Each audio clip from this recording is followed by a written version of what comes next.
ഓരോ കഥയിലേക്കും കണ്ടുകൊണ്ട് നമുക്ക് പറഞ്ഞു പോകാൻ ഞാൻ ശ്രമിക്കുന്നില്ല. വളരെ ചുരുങ്ങിയ സമയത്തിന് എൻ്റെ വായനാനുഭവങ്ങളുമായി പങ്കുവയ്ക്കാനാണ് ഞാൻ ശ്രമിക്കുന്നത്. 22 കഥകളടങ്ങിയ ശ്രീലേഖ വിജേഷ് എഴുതിയ ഉടശനാടൻ കഥകളുടെ പുസ്തകമാണ് ഇവിടെ പ്രകാശനം ചെയ്തിരിക്കുന്നത്. ഉമ്മ പബ്ലിക്കേഷനാണ് പ്രസാദനം ചെയ്തിരിക്കുന്നത്. ഈ പുസ്തകത്തെ പറ്റി ചില കാര്യങ്ങൾ മാത്രം ഞാൻ നിങ്ങളുമായി പങ്കുവയ്ക്കുകയാണ്.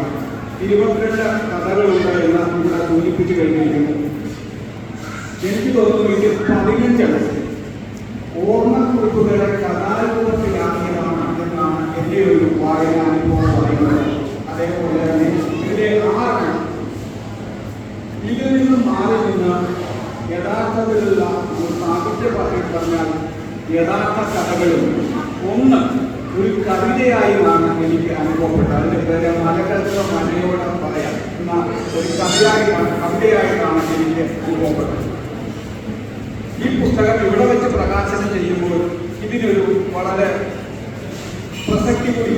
കാരണം കുടശനാട് ദേശത്തെ സംബന്ധിച്ചും ഇവിടെ കൂടിയിരിക്കുന്ന അത് കൂടിയടക്കം ഈ കഥയിൽ പ്രത്യക്ഷപ്പെടുന്നവരുടെ സാക്ഷികൾ ഈ ഇവിടുത്തെ ജീവിതവുമായി ബന്ധപ്പെട്ട ചില പ്രത്യേക കാര്യങ്ങൾ നമുക്ക് ഈ കഥകളിലൂടെ കടന്നു പോകുമ്പോൾ വായിച്ചറിയാൻ കഴിയും. അത് ഒരു പക്ഷേ അത് ഏറ്റവും വലിയൊരു അനുഭവമായി ഇതിൽ പങ്കാളികളായ നിങ്ങൾക്ക് അനുഭവപ്പെടുന്ന കാര്യത്തിൽ എനിക്ക് യാതൊരു സംശയവും. ഇതിലെ 2 പ്രത്യേകതകൾ ഞാനിവിടെ എടുത്തു പറയുകയാണ്. ഒന്ന്, ഈ കഥകളെ നമുക്കൊരു പ്രാദേശിക ചരിത്ര പുസ്തകമായി അല്ലെങ്കിൽ ചരിത്രമായി വായിച്ചു പോകാൻ കഴിയും. പഴയ കുടശനാടിൻ്റെ ചിത്രങ്ങൾ നമുക്ക് വ്യക്തമായി ഇത് കാണാൻ കഴിയും. ഒപ്പം തന്നെ ഭൂമിശാസ്ത്രം, ഒരുപക്ഷെ ഇന്ന് ജീവിച്ചിരിക്കുന്ന കുടശനാടുകാർക്ക് പലർക്കും അപരിചിതമായൊരു ഭൂമിശാസ്ത്രം ഈ കഥകളിൽ പലയിടത്തും പ്രത്യക്ഷപ്പെടുന്നുണ്ട്. അതിലൊരു കഥ ഇവിടെ സൂചിപ്പിച്ചു, ബാല്യവിസ്മയങ്ങൾ എന്ന് പറയുന്ന കഥ. അതിൽ ശ്രീധരൻ എന്ന കുട്ടി അമ്മയും അച്ഛനും പോയതിൻ്റെ പിന്നാലെ പട്ടാഴി ക്ഷേത്രത്തിലെ ഉത്സവത്തിന് പോകുന്ന ഒരു വിവരണമുണ്ട്. ഞാൻ എത്ര ആലോചിച്ചിട്ടും ഇതിൻ്റെ ഭൂമിശാസ്ത്രം എനിക്ക് മനസ്സിലാക്കി. കാരണം ആ പല കഥകളിലും പറയുന്നുണ്ട് ഇവിടെ നിന്നും പന്തളത്ത് പോയി പന്തളത്ത് നിന്നും തിരുവനന്തപുരത്തേക്ക് ബസ്സിൽ പോകുന്നു, അതെനിക്കറിയാം. പക്ഷേ ഇതിൽ കുടശനാട് കഴിഞ്ഞിട്ട് പട്ടാഴിയിലേക്ക് പോകുമ്പോൾ കുന്നിറങ്ങി പോകുന്നതും ഞാനത് കാളവണ്ടി പ്രത്യക്ഷപ്പെടുന്നു. ഒരുപക്ഷെ കാളവണ്ടിയുടെ പിന്നാലെ ഓടിയ അവസാനത്തെ തലമുറ ഞങ്ങളുടേതാണ്. പുതിയ കുട്ടികൾക്ക് ഈ കാളവണ്ടി എന്താണെന്നറിയാം, കാളയെപ്പോലെ എന്താണെന്ന് അറിഞ്ഞുകൂടാ. അതുകൊണ്ടാണ് കാളവണ്ടികളൊക്കെ ഇപ്പം കാഴ്ച വസ്തുക്കളായി മാറുന്നത്. ഇത്തരത്തിലുള്ള ഒരു പഴയ ഈ നാടിൻ്റെ ഭൂമിശാസ്ത്രത്തെ വ്യക്തമായി ഈ കഥകളിലൂടെ വായിച്ച് അറിയാൻ കഴിയും. ഇതൊരു വലിയ കാര്യമാണ്. ഒരുപക്ഷെ ഒരു ലേഖനമായി എഴുതിയിരുന്നെങ്കിൽ നമുക്കിത് എത്രമാത്രം ഹൃദിസ്ഥമാവുകയും ചെയ്യുമായിരുന്നില്ല. അതേപോലെ തന്നെ ഈ സമൂഹത്തിൻ്റെ ചിത്രങ്ങൾ ഒരുപക്ഷെ പുതിയ തലമുറയ്ക്ക് അന്യമായ പഴയകാല സമൂഹം എങ്ങനെയാണ് മുന്നോട്ട് പോയിക്കൊണ്ടിരുന്നത്, അതിൻ്റെ രീതികൾ എന്തൊക്കെയാണ് എന്ന് നമുക്ക് ഈ കഥകളിൽ നിന്ന് വായിച്ചറിയാൻ കഴിയും. നാട്ടുനടപ്പുകളും വിദ്യാഭ്യാസ രീതികളെപ്പറ്റി പറയുമ്പോൾ ഒരു കാര്യം പ്രത്യേകമായി പറയാനുണ്ട്. ഈ കഥകൾക്കൊക്കെ കേന്ദ്രമായി നിൽക്കുന്നത് കുടശനാട് NSS ഹൈസ്കൂളാണ്. ഞാൻ ആ സ്കൂളിൻ്റെ പൂർവ്വ വിദ്യാർത്ഥിയാണ്. ഞാനും എസ്റ്റിനും ഒരേ ക്ലാസ്സിൽ പഠിച്ചവരാണ്. ഒരേ സംഘടനാ പ്രവർത്തകരായിരുന്നു ഞങ്ങൾ ഇരുവരും. അപ്പം ഇങ്ങനെ ഒരു കാലത്ത് ഇവിടെ നിലനിന്നിരുന്ന കാര്യം വളരെ വ്യക്തമായി. ഇതിനകത്ത് ഭൂമിശാസ്ത്രത്തിൻ്റെ കാര്യം പറയുമ്പോൾ കഥയിൽ ഒരിടത്ത് കടന്നു വരുന്നുണ്ട്. കരിങ്ങാലിയിലെ മേഴക്കാറ്റ് ആഞ്ഞടിക്കുമ്പോൾ തലമുടി അഴിച്ചാടുന്ന യക്ഷിയെപ്പോലെ നിൽക്കുന്ന മരങ്ങൾ. ആ മരങ്ങളൊക്കെ ഇപ്പോൾ ഉണ്ടോ എന്ന് എനിക്കറിഞ്ഞുകൂടാ. പക്ഷേ ഈ വരികളിലൂടെ കടന്നു പോകുമ്പോൾ ആ മേടക്കാറ്റ് നമ്മുടെ മനസ്സിലേക്കും കടന്നു വരുന്നുണ്ട്. അതുതന്നെ ഒരു എഴുത്തിൻ്റെ ധന്യതയാണ്. അതുകൊണ്ട് തന്നെ ഇത്തരത്തിലുള്ള ഒരു കാലികമായ ദൗത്യത്തെ നിറവേറ്റാൻ ഈ കഥകൾക്ക് കഴിയുന്നുണ്ട്.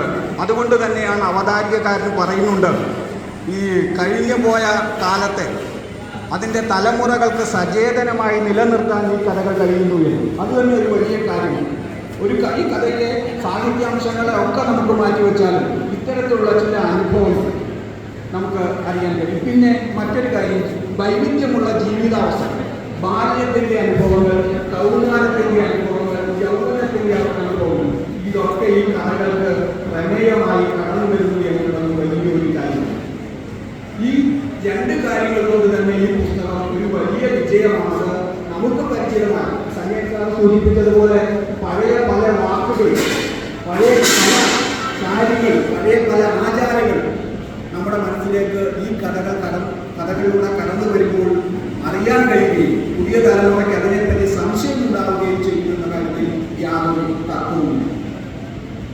പിന്നെ ഈ കഥകളിൽ നിന്നും വേറിട്ട് നിൽക്കുന്ന ഒന്ന് രണ്ട് കഥകളെ കൂടി പറഞ്ഞുകൊണ്ട് ഞാൻ എന്നെ അവസാനിപ്പിക്കാം. നീർച്ചാലുകൾ തിരയുന്നവർ എന്ന് പറഞ്ഞ ഒരു കഥയല്ലാതെ ഈ കഥ വായിക്കുമ്പോൾ നമുക്ക് ഭഗീരഥനെ ഓർക്കുന്നു. എനിക്ക് ഓർമ്മ വരുന്ന വരട്ടാറിനെ വീണ്ടെടുത്ത പത്തനംതിട്ടയുടെ വലിയ യജ്ഞത്തെയാണ്. സ്വാഭാവികമായിരിക്കാം, എനിക്കറിഞ്ഞുകൂടാതെ ഇതിൻ്റെ പിന്നിൽ പ്രവർത്തിച്ചിട്ടുണ്ടോ. പിന്നെ മറ്റൊന്ന് പൂവളം മുത്തച്ഛൻ എന്ന് പറഞ്ഞൊരു കഥയും, അത് എല്ലാവരും വായിക്കുകയും അനുഭവമാക്കുകയും ചെയ്യേണ്ട ഒരു കഥയാണ്. പ്രകൃതിയെ പാരമ്പര്യത്തിൽ അതിൻ്റെ തുടർച്ചകൾ എങ്ങനെ യാദൃച്ഛികമായി സംഭവിക്കുന്നു എന്ന് നമുക്ക് ഈ കഥയിലൂടെ കടന്നു പോകുമ്പോൾ മനസ്സിലാകും. എങ്ങനെയാണ് പഴയ ഒരു തലമുറ പ്രകൃതിയെ കണ്ടത്, ഒരു മരത്തെ കണ്ടത്. അത് ആരാധന കൂടിയാണ്, അന്നമാണ്. അങ്ങനെ പല വിധത്തിൽ ഒരു മരം ഒരു തലമുറകൾക്ക് അല്ലെങ്കിൽ പല തലമുറകൾക്ക് അനുഭവമാകുന്ന കാര്യം വളരെ വ്യക്തമാക്കുന്ന ഒരു കഥയാണ്. പിന്നെ പാൽ വെക്കുന്ന മറ്റൊരു കഥ അലന്റെയും സാറയുടെയും വക എന്ന് പറയുന്ന ഒരു കഥയാണ്. നമ്മളിത് ഇത്തരം കഥകൾ ധാരാളമായി വായിച്ചു പോയിട്ടുണ്ടെങ്കിലും ആ കഥയിലെ രണ്ട് വാചകങ്ങൾ പറഞ്ഞുകൊണ്ട് ഞാൻ എൻ്റെ വാക്കുകൾ അവസാനിപ്പിക്കുകയാണ്. അത് തുടങ്ങുന്നത് ഇങ്ങനെയാണ്: അന്നമ്മച്ചിയുടെ അന്ത്യം വളരെ ശാന്തമായി. ഒരു മരച്ചിലയിൽ ഒളിച്ചിരുന്ന കാറ്റ് പെട്ടെന്ന് പറന്നങ്ങ് പോയതുപോലെ. ഇത് എത്ര വായിച്ചാലും കഥയല്ല, ഇത് ഞാൻ പറയും. മരച്ചിലയിൽ ഒളിച്ചു വെച്ച കാറ്റ് പെട്ടെന്ന് അങ്ങ് പറന്നു പോയതുപോലെ അന്നമ്മച്ചിയുടെ ജീവിതം അല്ലെങ്കിൽ ജീവൻ പറന്നുപോയി എന്ന് പറയും. ഇത് ഒരു ആനുകാലിക സംഭവത്തെയാണ് വിവരിക്കുന്നത്. എന്തായാലും പഴയ കഥകൾ മാത്രമല്ല, പുതിയ കാലത്തെ കഥകൾ കൂടി എഴുതാൻ